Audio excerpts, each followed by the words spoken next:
South Kuwait के मैंगफ में कल एक बिल्डिंग में आग लगने से 40 इंडियन वर्कर्स की जान चली गई। ये न्यूज हमारे लिए जितनी ट्रैजिक है उतनी ही इम्पोर्टेंट भी है।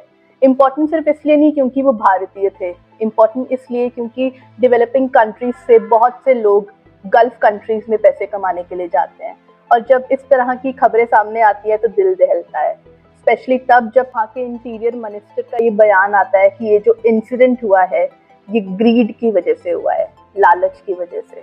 जिस बिल्डिंग में वो वर्कर्स रहते थे वहां पर टोटल 190 लोग रहते थे और वो सब एक ही कंपनी में काम करते थे। सोचिए, एक बिल्डिंग और 190 लोग।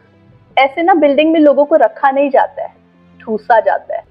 कुवैत के इंटीरियर मिनिस्टर का कहना है कि जो कंपनी ऑनर्स हैं और जो बिल्डिंग ऑनर्स हैं ये उनके ग्रीड की वजह से हुआ है, उनके लालच की वजह से। और ऐसा नहीं है कि ये पहली बार हो रहा है, इससे पहले भी माइग्रेंट वर्कर्स को जीसीसी कंट्रीज में काफी हरासमेंट का सामना करना पड़ता है।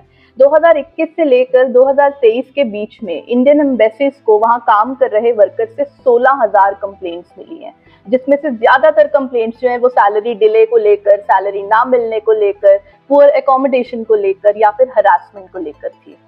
माइग्रेंट लेबर जीसीसी कंट्रीज के लिए बहुत मायने रखती है क्योंकि वहां पर लोकल लेबर इतनी आसानी से नहीं मिलती है।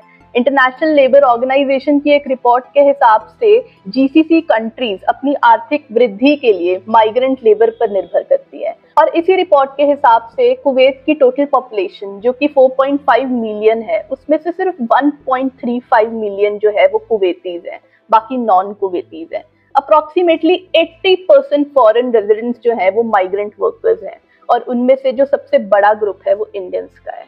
और ये बहुत अनफॉर्चुनेट बात है कि माइग्रेंट वर्कर्स की वहां पे इतनी ज्यादा इंपॉर्टेंस होते हुए भी उनकी लिविंग कंडीशंस का और उनकी सेफ्टी का ध्यान नहीं रखा जा रहा है।